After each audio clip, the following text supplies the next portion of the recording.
Let's pop this off. Boom, boom. That was millions of damage that you just saw there, right? Let's see what we can do here. Let's see if we can kill. Oh, that's his AoE. I mean, boy, did they buff the heck out of this dude, man. Let's see some big boy numbers here, right? Came in and you're looking like a sign of grace. I know, but I can never mention. Hey guys, Asher coming at you today, Shadow Legends. Welcome to the video. Oh man, so a little backstory here before we jump into it. I was recording an updated guide on this champion for today's video on my Raid Shadow Legends Champions Guides YouTube channel, where I try to hit every champion in the game. This dude impressed me so unbelievably much, where I think he really has a case to be made for the best attack-based nuker in the entire game. I had to bring it to the main channel. So check this out. We're in Ice Golem Hard 10 right now, level 350. I mean, look at this. Like, it's absolutely insane. Let's pop this off. Boom, boom. A million. That was millions of damage that you just saw there, right? And he's. I've never seen an attack-based nuker quite like him, I have to say. Even though I hate the fact that he's still a metamorph, a secret skill on Siegfrund the Nephilim, if you haven't figured out who we're talking about. This is just absolutely absurd. Let's see what we can do here. Let's see if we can kill. Oh, that's his AoE. I mean, he's bonkers, guys. He is bonkers. Let me give him one more shot here before we jump into the video. Wait till you see, even if you don't have him, please watch, please stay tuned. Wait till you see what this dude can do inside the arena. Again, I have not seen anything quite like it before. Boy, did they buff the heck out of this dude, man. All right, let's slow it down and see these numbers, okay? Okay, give him some buffs. Sure. Yeah, oh, come on. Newt, stop hogging the show, bro. Come on. All right, here we go. Let's see some big boy numbers here, right? Boom. 321. And then over 1 million. What a monster of a champion. All right, on to the main video. Siegfrund the Nephilim. He got a big buff. Is he still trash? Is he still worthless? Is he now one of the better nukers in the game, or is it somewhere in between? That's what we're going to answer in today's video, guys. But first, a few shouts to you guys. We have Mackenzie Gurley. We have Daniel Murphy. We have Lion King Blends. We have Zickarodo. Even, I am not able to pronounce it. There we go.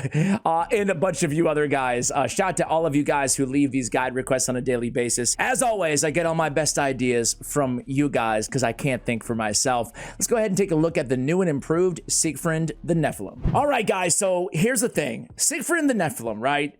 I still love and hate this dude, right? I love and I hate him. You ungrateful little brat! I have him, right? Obviously, so I love that. I love that I have a mythical because they're so damn hard to get. But boy, oh boy, I still hate, even though he hits like a truck, even though he's got a much improved kit after the buff, right? His big buff. I still really don't like personally. I said this in a video recently on a collab on Chosen's channel, and dude, a lot of his commenters were very mad at me for not liking the fact that he doesn't have an active metamorph. It's just, no matter how hard he hits, which is awesome, you know, like, he's a great nuker now. Newsflash, he's an insanely good nuker. That's great, cool, but he still doesn't feel like a mythical to me, just because his metamorph ability transfers the champion to their alternate form only happens whenever the last living ally is killed and he's the only living dude left to get the metamorph version of him. So I'm not a fan of that. I'm just gonna say or share that bias right out of the gate, okay? Let's take a look at this dude's forms. First of all, he looks insanely good. I mean, every single mythical in the game. I forgot the guy's name, but there's one guy I don't really like. Who is it? Now it's bothering me. I don't have him, so that's why I don't know his, I forgot the name. No, definitely not him. Is it this dude? No, I like this guy too. I like this guy. Who the heck is the one? Is it the, no. Is it, no. I know this is absolutely just, you know, you're edge of your seat right now, guys. Sorry. Maybe I shouldn't have done this. This guy, here it is. Well, since you're here, Squidward, we'll give you the new member initiation. Are you ready, Patrick? Ready! Welcome to our club! I think he looks cool, but like, if you told me he was an epic, I'd be like, okay, he's a really cool looking epic, but that's it. What does his other form look like? Let's see. Oh, yeah, the Scarab King himself. I mean, the lobster, the crab. I gotta say, it's definitely unique. It's definitely unique. But yeah, he's probably my least favorite of the mythicals. Anyway, I digress, guys. I digress. Siegfrund looks awesome, and his second form looks even more awesome, right? Like, this dude, oh my gosh. Look at those wings. Holy mackerel. Wow, I really love the aesthetics of this guy. It's insane. His base attack is very good, which is important because he's an attack-based nuker. On his A1, it hits, attacks one enemy 2 times. First hit transfers all debuffs from this champion to the target. Second hit then increases the duration of all debuffs on the target by 1 turn. Increased duration of all debuffs on the target by 1 turn is a very powerful ability to have on an A1 skill. It does require accuracy, though, which is a bummer, because the rest of his base does not require accuracy at all. So the choice is yours, really. This is one of the most, I guess, the first fundamental choice you need to make when building this champion is, do you want to get utility out of that A1 ability? Personally, I don't, on my account, in the ways that I use this champion. But you may want to. Maybe you're using him as a clan boss damage dealer and you really want to extend the duration. Or against other bosses, maybe it's part of your strategy. In that case, just slap on an accuracy banner and you'll probably be looking good. Attacks all enemies. Each critical hit fills this champion's turn meter by 25%. So quick math, I'm no mathematician. But in the arena, you can get a 100% turn meter fill if you land 4 critical hits. Just be careful against Force Affinity. Resets the cooldown of Rage of Nephilim skill if this attack kills an enemy. That's his hard-hitting A3 we'll get to in a moment. Resets the cooldown of all of his champion skills if the attack kills 2 enemies or more. That makes him, you know, not that you're looking for a mythical to be your campaign farmer, but that makes him a great campaign farmer. You can just keep A2ing A2, A2, and you're done. On the A3, Rage of Nephilim attacks 1 enemy, ignores 50% of the target's defense, will attack all remaining enemies with any surplus damage if the initial target is killed.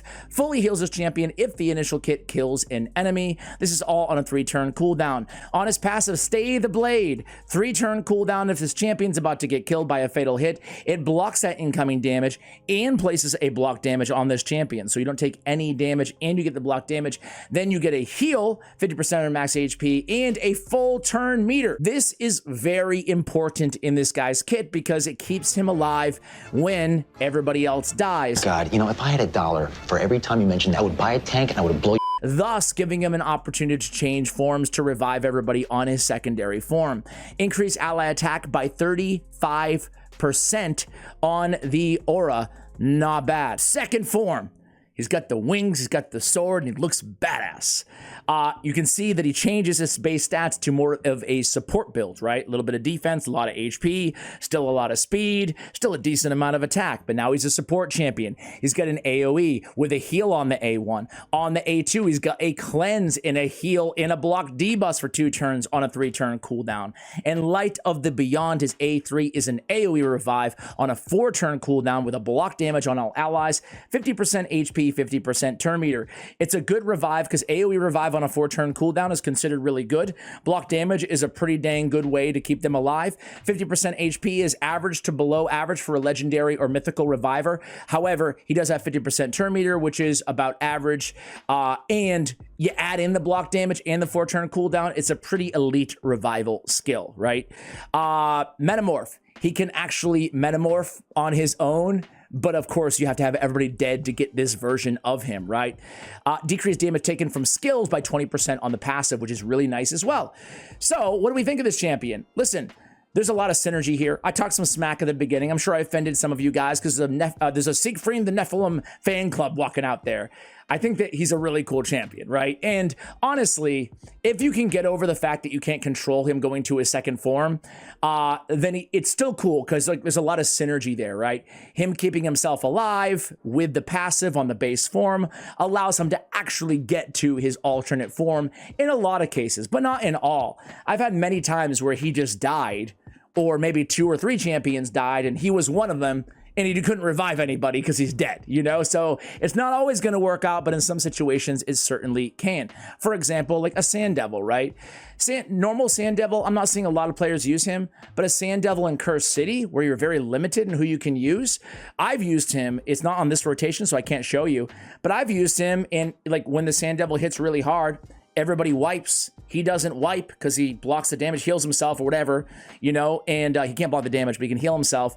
And then he revives everybody, you know? Let's go ahead and I think he can block. I said that, and I'm like, well, how did that work? I think the block damage does work from his passive, but the block damage buff or unkillable buff, whatever he has, does not work. Either way, he stayed alive and he revived everybody. That's what you need to know. All right, guys, before we take him into the arena, which I think is one of the best places for this champion, you know, but not certainly you could use him as a nuker anywhere in the game now. Let's go ahead and just check him out in Curse City, right? So I have him here with Foley, with Zenogre, with Inquisitor Shamil, and with Cold Heart on this double boss in this rotation of Curse City Hard, Centranos. So we have Foley and I mean, everybody on this team is a damage dealer, but you can see that Friedmund, did I just say that? Siegfrund? Karma. Sorry, guys. That's what happens when you get old. You start combining words randomly, you know? Good thing I only have one child, because I'd be that parent always calling my child the other one's name, you know? Anyway, I digress. It's Foley and Siegfrund are going to be the main damage dealers here, right? Now, unfortunately, he uses A1 there, but if he had used his A2, he could have gotten that kill off that minion and then AoE attack everybody afterwards. We don't have any heals or anything support on this team, so let's see if maybe he uses his secret skill Metamorph and revives everybody. Let's see. Or maybe we'll lose. I don't know. All right, so Foley does a good job taking everybody down on the left-hand side. That was good. It looks like we're going to be successful here, right? And just on full auto too, which is nice with the Fire Knight. So that's that. You see that? You see that big hit? Oh man, even when I hated this dude because he didn't do much damage either, I still loved the animations on that A3 ability, right? Going in with the biggest sword in all of Raid Shadow Legends. I don't know if my man's trying to overcompensate for something, but is that a big sword? You're just happy to see me, Siegfried. That is a big, it's cool though. Like the anime, I think the animation is really cool on this dude, right? He puts out, whoa, Foley outdamaged him by 1 billion, but Foley is +4 and fully awakened. So take that into consideration. But you know, I mean, I'm not overly impressed to be real with you guys, right? But still, he can dish out some damage, right? He can be a good PvE damage dealer in a lot of situations, specifically wave content or content where you think, like an Ice Golem, where you think you might die and you might need to have him revive everybody in his alternate form, you know? I've actually used him in my Ice Golem team. I tried to find a faster team than the team that I'm using right now. I mean, that's what we all do, right? We just try to make incremental improvements on the squads that we're using. I'm actually experimenting with an Aislinn, who I'll put a guide out tomorrow, maybe on the channel, maybe Sunday, I don't know, in a few days. But I'm actually using this team right now, and I really like it. It's not the fastest, but I tried Siegfried in there for like a Taurus instead, or whatever, you know, it's not super important. The only crucial champion for me is a Walking Tombstone. I used to run him in Elva, you know, in a Seer team, in a Seer comp. But I'm running this comp because of the 3 Bannerlord thing, you know, like having Aislinn and stuff. I tried Siegfried on this team. I just couldn't get him to consistently, or to go faster, you know, than the team that I already have. But obviously we're talking about like S-tier freaking team, you know? So I think a lot of players, is what I'm trying to say, is could use him in Ice Golem as well. Not just as a damage dealer, but as a breaking case of emergency reviver as well. Let's go ahead and jump into the arena here. In the last video, I asked you guys, the last video that we did, a NUKER spotlight at least, I asked you guys if you had a problem with me using kind of this base arena team with Lydia, Shuzen, and Crixia. Basically a lockout, a buffer, extra turn, and a debuffer. Because I've been basically using these 3 champions with whatever damage dealer I want to spotlight when I do an Arena NUKER video here on the channel. And I think only one person was like, nah, switch it up. And everybody else was like, no, give us the best case scenario on a NUKER. And I feel like this is the best case scenario because we have a Shuzen comes in there and gives him increased attack, increased crit rate, increased crit damage. Not that we need the increased crit rate. And then we have the debuffs on the enemies, right? Anyway, I didn't even show you the build yet. Let me show you the build, but let's go ahead and smack somebody. What do you say? It's UDK here, so let's try out the A2 first. Boom. I mean, I barely even saw those numbers. Barely even saw those numbers. You don't look at him. You don't deserve to look at him. Let me show you really quickly here how I have them built. It's probably going to be super obvious how I have them built. Sorry, I'm I did like a whole half the spotlight without even showing you the build. I apologize, guys. Total stats are going to be 47k on the HP, 6,500 on the attack, 242 on the speed, 104 and 251. I have 245 accuracy, which is actually enough in a lot of PvE situations to extend those debuffs on the A1, but I'm not prioritizing accuracy in this particular build, but we already talked about why you might need that if you do want to take advantage of that A1 ability. The priority stats are simple. He's a nuker is how I look at him, right? Because you can't count on that second form unless you have a team built entirely around that second form. But even with this build on second form, let me show you. I mean, he's still tanky enough to be able to heal everybody or whatever, revive and heal or something, you know? So I would build him for the base form and not worry so much about the second form, you know, because you're not even sure you're going to get it. So I build him as a nuker extraordinaire. So priority stats are going to be number 1, crit rate, 100%.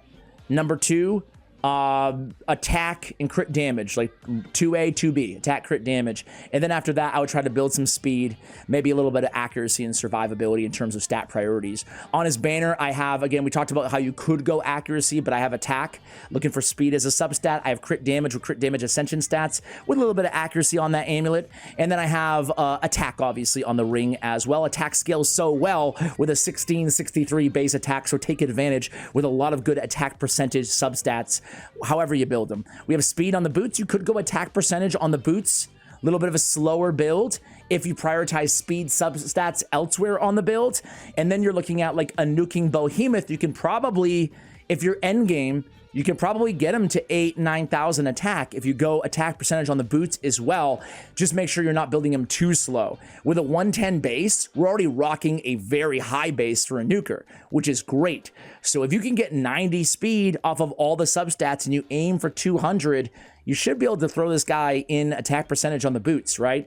I don't have it on today's showcase, but it's worth talking about, right? I think the best way to build this dude, without a doubt, is going to be lethal and cruel, you know, if you have it. If not, savage or lethal and crit damage, you know, those to me are the best sets. You could go perception and get a little accuracy and speed while you're at it as well. Attack percentage on the chest, and we have crit damage on the gauntlets. He's in really good gear, obviously, like a lot of nice ascensions and good stats, but he's in a lot of 5-star gear too. He has a rare amulet. He's got 5-star gauntlets. He's got a 5-star chest piece. So, you know, good, but not like end game build here, not elite, what I'm showcasing. I do have Soul Reap on him as a blessing. I really like Soul Reap. You can probably tell because I default to it a lot, unless I have like 6-star. If I have a 6-star, I'm probably, depending on where I'm using the champion, obviously, but I might go with Crushing Rend, or I might go with Cruelty. I might go with an epic option there, or in the arena, I might just go with Polymorph. I know that's crazy and I've mentioned it before, but even on nukers, we're seeing all the endgame players, if they're lucky enough to have a 6-star, they switch it over to Polymorph now because that's how broken and busted Polymorph is. And keep in mind, you don't need accuracy if it's a full 6-star. For blessings, we have, typical nuker blessing builds, or excuse me, mastery build. So many things to consider. I'm losing track. We went defense. We ended with retribution to get those counterattacks in, right? Hopefully get some buff extensions and transfers and whatever. On the offensive side of things, most importantly, we have Bring It Down. We have Single Out, Ruthless Ambush, Cycle of Violence. You guys know what masteries I like if you've been watching this channel for any amount of time. I love me some Helm Smasher, obviously, as a tier 6 choice. With Helm Smasher in lethal gear, keep in mind, with the A3, he has the potential of ignoring 100% enemy defense, and that is sheer damage, full penetration with that big sword of his, right? So let's go into it here, guys. Oh, we're going against a Lord Shazar team lead. Let's see what he's got. Let's see what he's got for us. All right, goes in. We lock. Oh, this is gonna be disgusting. Get ready to brace yourself for this damage. They're a very squishy team. Who you want to go after, guys? You know what? I would say Mashal because he's obviously the Spirit Affinity or Lord Shazar, but I'm sure some of you guys are bitter that you started playing after Ninja was a free champion. Let's get revenge for you. Boom! Boom, 329,000. I didn't see that number, but was there a million? I'm sure there couldn't have been, but I can't rewind. You guys can. You can check it out. Was that 100,000 or was that a million damage? All right, let's go against another UDK. Actually, this team's kind of annoying with UDK and Hegemon. Let's go against a tankier team like this, right? A Sify, Roto, Sun Wukong team. This is arena meta, you know, all together, right? For the most part. Okay, let's come in.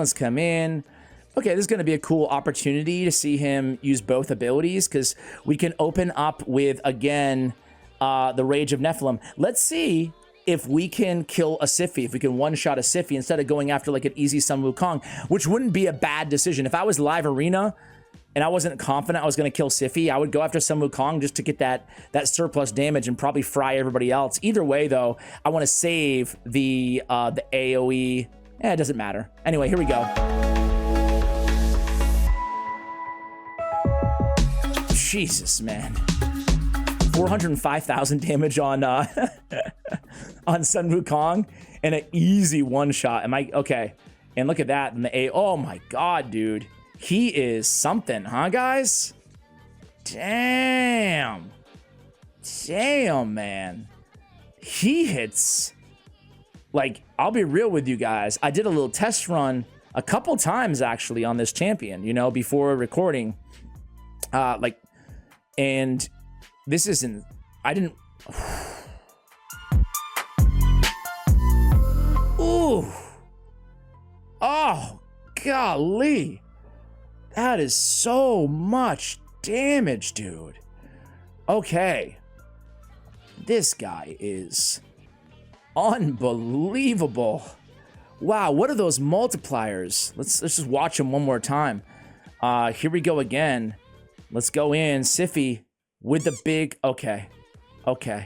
She got the, let's go back again.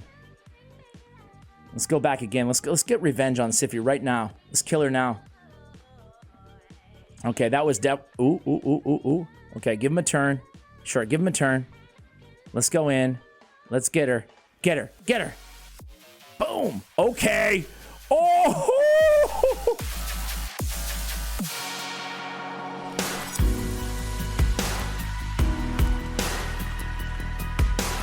Oh my goodness gracious, Siegfrund. Yeah, I mean, who cares about the next form when the dude does so much freaking damage like that, huh? Golly. What are his multipliers? He's ranked a 4.5 now on hellhades.com.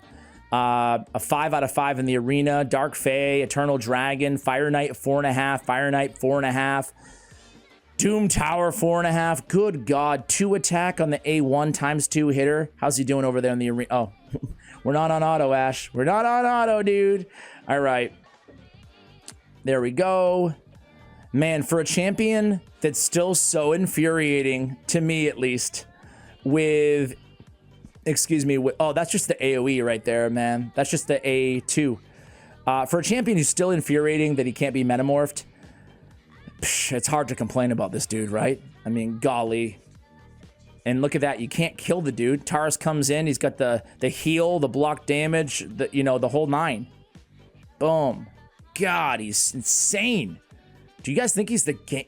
Dare I say this? Do you think he's the game's best nuker? I thought we already knew that. He's a 4.6 multiplier on the A2, a 2 × 2 on the A1, but then he has the 6 multiplier with a potential 100% ignore defense. Yeah, step aside, Lethea the Tomb Angel. It's gotta be the best nuke in the game at this point. It's for attack base. I mean, for anything based, even over Lizard, I don't know. I'm not saying definitively because I don't have Lizard, Mythical Lizard, but God, guys, this is insane. This is insane. Let's do it again here, guys. Who you want to kill? I guess we go after poor Arby. Boom! 300. Whoa! Oh, God! God! All right, guys. I think you get the point. This guy is an elite nuker now. Holy moly. What do you guys think? Do you think he's the best nuker in the game? The thing about it is, like, forget, again, it's not even about the, let's go against this team, Taurus Marichka. We're getting, like, into the more high-quality teams here. The fact that he can keep him, for a, oh, we might lose this one. We got an early polymorph. We might lose this one. For an attack-based nuker to be able to keep themselves alive is crucial, right? I mean, the reason I don't use a lot of, like, Baron, even though he's a boss, is because to get to that A3 can be challenging. Even in Ithwi, who I have at +4 fully awakened, I don't use him a ton because it's tough to get to him, even with Stone Skin on him, you know? But this guy has so much with the passive of the heal and the block damage and all that stuff and preventing the fatal hit. I mean, it starts to become a reality that, hey, maybe I can. So we can't do anything here because of UDK. So we might lose this one.